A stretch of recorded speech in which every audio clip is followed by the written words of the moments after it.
Red road থেকেই ফের পরিযায়ীদের বার্তা দিলেন মমতা বন্দ্যোপাধ্যায়। বাংলার ভোটারদের রাজ্যে ফিরে ভোট দেওয়ার বার্তা মমতার।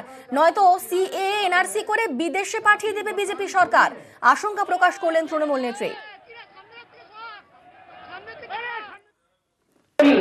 আপনাদের পরিবার পরিজন যারা ফাইলে কাজ করে তাদের বলবেন ভোটটা যেন দিয়ে যায়, তা নাহলে তাদের নামগুলো কেটে দেবে।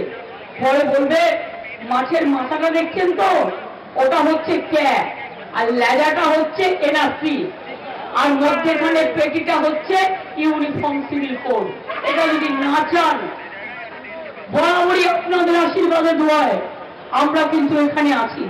আমি এখনো বলি তৃণমূল কংগ্রেসের সাথে যদিও ওখানে বড় উচিত নয়, কিন্তু ইলেকশনের সময় মনে রাখবেন ফাইট আমাদের সাথে বিজেপি। দিল্লিতে ইন্ডিয়া জোট কি করবে আমরা দেখে নেবো, কিন্তু বাংলায় আমরা লড়ছি বিজেপির সাথে। একটা ভোটও যেন অন্য কোনো দলে না যায়, তৃণমূল কংগ্রেস